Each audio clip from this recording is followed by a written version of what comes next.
नमस्कार दोस्तों, आप लोग का स्वागत है हमारे YouTube channel lens education academy पे। आज हम लोग करने वाले क्लास 10th की हिस्ट्री का पहला चैप्टर जिसका नाम है rise of nationalism in Europe. हम इस चैप्टर के पॉलिटिकल ट्रांजिशन के बारे में डिस्कस करेंगे, मतलब कि जो फ्रांस रिवॉल्यूशन हुआ था।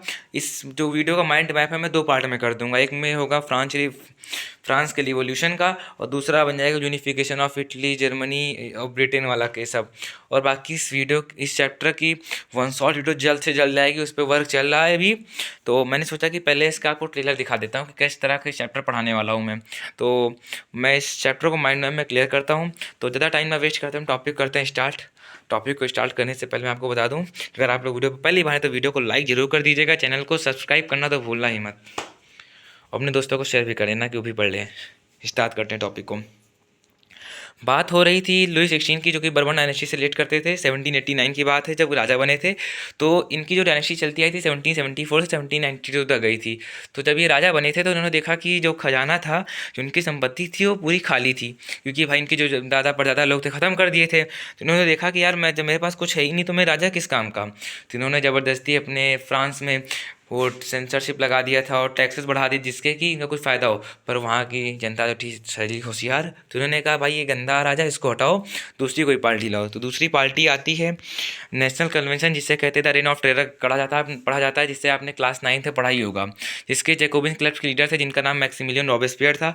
ये भैया इनकी बारी आती है। तो उन्होंने कहा हम सबके लिए अच्छा काम करेंगे, पर ये दरिंदा आदमी था जो मैक्सिमिलियन रॉबेस्पियर था। दरिंदा आदमी क्यों था भैया? अंश भैया आप तो इसे दरिंदा आदमी क्यों कह रहे हैं? दरिंदा आदमी से इसलिए कह रहा हूँ क्योंकि इसने अपने 1 साल की करियर में 16,000 लोग बुलेटिन करवाया था भाई। किस लिए?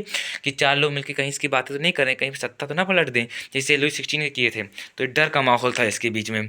तो भाई जब इतना कुछ कर दिया तो वहाँ के लोग और होशियार थे, इसको निकालो कहीं, ये गंदा आदमी, इसको बाहर निकालो।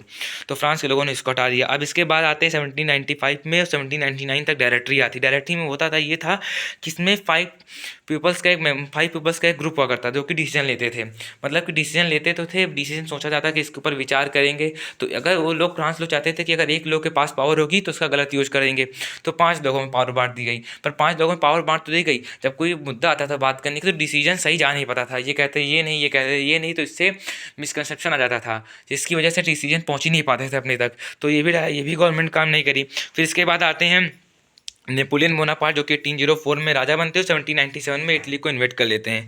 जब 1804 में राजा बने तो सबके लिए मसीहा बनता है, क्योंकि भाई कुछ अच्छे काम ये किए कि गिल्ड रिस्ट्रिक्शन हटा दिए थे, और वहाँ पे ट्रांसपोर्टेशन सिस्टम इंप्रूव करा, टेलीफोन सिस्टम इंप्रूव किया, और काफ़ी अच्छी अच्छी चीज़ें की। पर प्रॉब्लम ये थी कि ये फोर्स रिक्रूटमेंट कर रहे थे, आर्मी भर्ती कर रहे थे कि अपनी टेरिटरी एक्सपेंस करेंगे।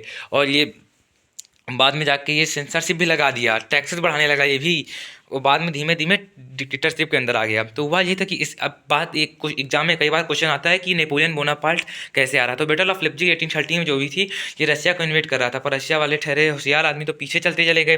वहाँ पर मिला देते, जब आगे बढ़ते तो बीच में मिला देते कुएं में जहर मिला देते, तो कुछ भी करते थे, जिनसे नेपोलियन बोनापार्ट के 5 लाख सोल्जर का नुकसान हो गया था। जब इसे पता लगा कि भाई मेरा नुकसान हो रहा, जब ये भागते वापस मुड़े तो देखा होगा आपने एनसीईआरटी में एक इमेज है पोस्ट लेटर वाला, तो सारी टेरिटरी छोड़ देता था और ये सब को एल्बा की एग्जाइल में भेज दिया गया था, जहाँ पे पर भाई इतना खतरनाक आदमी था कि वहाँ से भी भाग गया। मतलब कि 10 महीने के अंदर मार्च 1815 में फिर वहाँ से भाग आया, और फ्रांस में जाके फिर पेरिस की तरफ आक्रमण करना चालू कर दिया। कहीं भैया अब आ गए हैं वापस, कम बैक कर दिया मैंने। 100 दिनों के लिए फिर कम बैक कर दिया, 100 दिनों के लिए 100 दिन रूल का। अब भैया कहें कि ये जो क्या नाम है, ऑस्ट्रिया, रसिया, ब्रिटेन, सब कहें कि भैया खतरनाक आदमी है, इसको दूर करो यहाँ से, नहीं तो ट्रीटी ऑफ वेना कराया। ट्रीटी ऑफ वेना में सब साइन वाइन करवाया कि भैया इसको मारो, ख़त्म करो काम, अब टेरिटरी एक्सपेंड नहीं करेगा। तो बैटल ऑफ वाटरलू में प्रेब ने इसको हटा दिया। प्रेब माने प्रशिया, रशिया, ऑस्ट्रिया, ब्रिटेन ने हराया, काम खत्म। आती कंजर्वेटिव पार्टी, कंजर्वेटिव गवर्नमेंट में होता ये था कि बर्बन डायनेस्टी फिर रिस्टोर हो गई।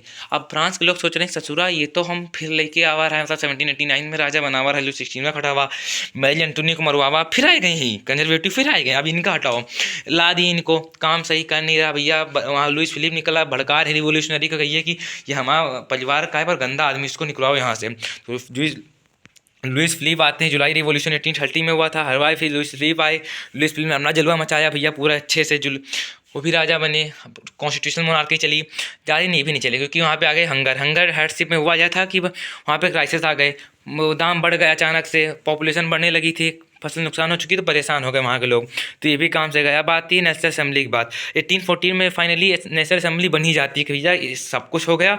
अब 1831 इलेक्टेड रिप्रेजेंटेटिव मिलते हैं फ्रैंकफर्ट पार्लियामेंट में और राजा बना देते हैं किसको, इनको, मतलब नेशनल असेंबली एक्सेप्ट किया जाता है। पर फेडरिक विलियम तो मानने वाला नहीं था, उसमें रिजेक्ट कर दिया था अपना, तब भी बना ले गए। Second part unification of Italy Germany strength case of Britain visualising the nation, जो पार्ट है कि फेडरिक विलियम वाली कहानी जो कि केसर विलियम वाली, वो पार्ट 2 में आ गई। तब तक के लिए मैं जाता हूँ, अब पार्ट 2 अपलोड कर दूंगा जल्द से जल्द। इसी के साथ ये वीडियो कंप्लीट होती है। पॉलिटिकल ट्रांजिशन मैंने आपको बताया था फ्रेंच रिवॉल्यूशन का, तो मतलब कि फ्रेंच रिवॉल्यूशन मैंने बड़े ही आराम से 5 मिनट की वीडियो में ख़त्म कर दिया। अब मिलते हैं किसी नई वीडियो में किसी नए टॉपिक से, तब तक के लिए जय हिंद जय भारत, साइन ऑफ।